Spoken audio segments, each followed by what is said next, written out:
अंधेरी रात थी। ठंड हवा चल रही थी। एक छोटे से गांव के कब्रिस्तान में अचानक किसी रोने की आवाज़ गूंज उठी।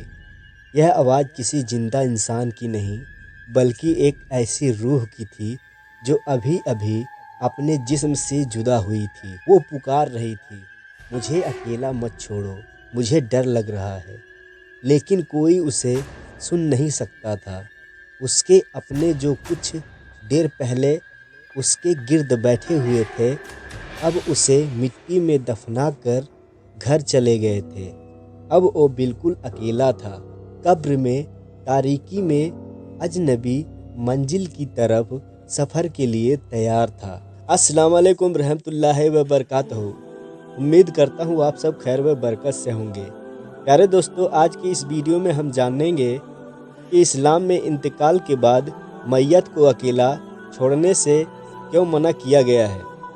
क्या आप जानते हैं कि उस वक्त उस मैयत पर क्या गुजरती है? तो चलिए आज एक ऐसे हकीकी वाक़ये के ज़रिए जानते हैं जिसे सुन के आपका दिल भर आएगा और आंखें नम हो जाएंगी और आपके रोंगटे खड़े हो जाएंगे। प्यारे मोमिन दोस्तों, वीडियो को पूरा मुकम्मल ज़रूर देखें। प्यारे दोस्तों, ये वाक़या मिस्र के एक मशहूर मुफ़क्किर यानी सोच विचार करने वाला आलिम का है। एक बार एक नौजवान ख्वाब देखता है कि वो एक वीरान कब्रिस्तान में खड़ा है। चारों तरफ अंधेरा है, ठंडी हवा चल रही है और फिर अचानक उसे अपने मरहूम वालिद की कब्र से किसी के पुकारने की आवाज़ आती है, बेटा मुझे अकेला मत छोड़ो, मुझे बहुत डर लग रहा है। आवाज़ गूंजती है जैसे कब्र के अंदर से आ रही हो। नौजवान डर के मारे पीछे हटता है। उसकी सांस तेज हो जाती है। वो इधर उधर देखता है, लेकिन कब्रिस्तान में कोई नहीं है। उस नौजवान के दिल की धड़कनें तेज होने लगती है। नौजवान ख्वाब में देखता है कि उसके वालिद की कब्र हिल रही है, मिट्टी कांप रही है और फिर अचानक कब्र की मिट्टी फटती है और अंदर से घुटी घुटी आवाज़ आती है, बेटा एक बार कब्र पर आ जा, मुझे बहुत अंधेरा लग रहा है। अचानक नौजवान की आंख खुल जाती है। वो तेज़ी से उठकर बैठ जाता है। उसका बदन पसीने से भीगा होता है, सांसें तेज चल रही होती हैं। नौजवान परेशान हो गया, अल्लाह से दुआएं करने लगा, या अल्लाह ये कैसा ख्वाब है। वह नौजवान फिर पूरी रात नहीं सो पाया और जब सुबह हुआ तो वो नौजवान उस मुफ़क्किर के पास आया और बोला, हजरत मेरे वालिद का इंतकाल हो गया है। जब से उन्हें सुपुर्द ए खाक किया गया है, मैं हर रात डरावने ख्वाब देख रहा हूँ। ऐसा लगता है जैसे वो मुझे पुकार रहे हों। मुफ़क्किर ने पूछा, तुमने उन्हें कब्र में उतार कर उनके साथ क्या किया? नौजवान ने जवाब दिया, बस उन्हें दफन करके घर आ गया, जैसा कि सब करते हैं। मुफ़क्किर ने गहरी सांस ली और बोले, शायद तुम नहीं जानते कि इंतकाल के बाद रूह जिस्म से जुदा होते ही घबराती है। वह अपने महबूब रिश्तेदारों को पुकारती है। वह देखना चाहती है कि अब उसके साथ क्या होने वाला है। लेकिन इस्लाम हमें सिखाता है कि मैयत को अकेला ना छोड़ो। नौजवान ने हैरान होकर पूछा, लेकिन क्यों? मुफ़क्किर ने जवाब दिया, क्योंकि जैसे इंसान को कब्र में रखा जाता है, उसके लिए बरज़ख यानी कब्र की ज़िंदगी का पहला मरहला शुरू हो जाता है। फरिश्ते आते हैं, सवाल होते हैं, हिसाब लिया जाता है। इस घड़ी में इंसान को अपने रिश्तेदारों की मौजूदगी की सख्त ज़रूरत होती है।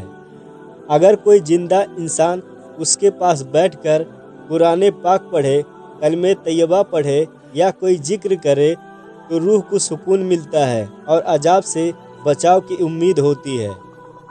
यह सुनकर नौजवान रोने लगा और बोला, हजरत अब मैं क्या करूं? मुफ़क्किर ने कहा, अब अपने वालिद के लिए दुआ करो, उनकी कब्र पर जाओ, तिलावत करो और उन्हें एहसास दिलाओ कि वो अकेले नहीं हैं। नौजवान फ़ौरन वहाँ से अपने वालिद की कब्र पर पहुँचा। उसने हाथ उठाया और कांपती आवाज़ में कहा, अब्बा मुझे माफ़ कर दीजिए, میں نے آپ کو اکیلا چھوڑ دیا۔ میں نہیں جانتا تھا کہ آپ کو میری موجودگی چاہیے تھی۔ ہوا تیز ہو گئی، پیڑوں کی شاخیں ہلنے لگی اور ایسا لگا جیسے قبر سے کوئی ہلکی سی سسکی سنائی دی ہو۔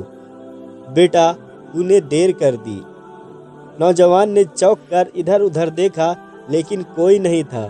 بس دل میں ایک احساس ہوا، کاش میں نے پہلے سمجھا ہوتا۔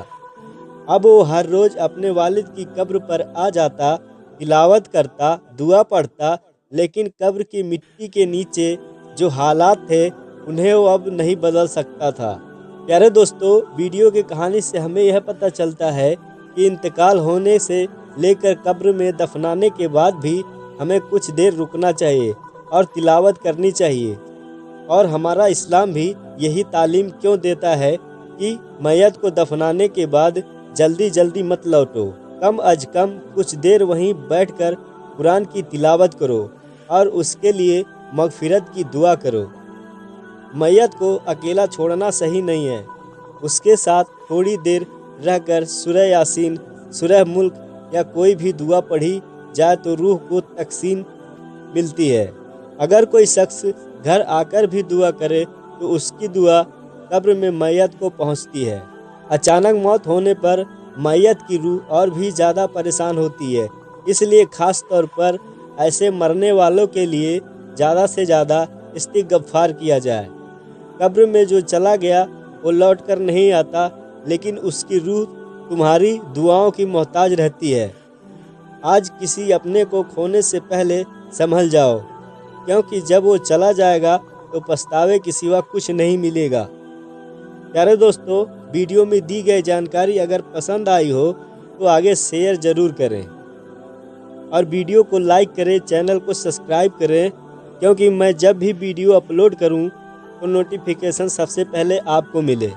پھر ملیں گے ایک نئی ویڈیو میں ایک نئی واقعات کے ساتھ۔ ویڈیو دیکھنے کے لیے شکریہ۔ اللہ حافظ۔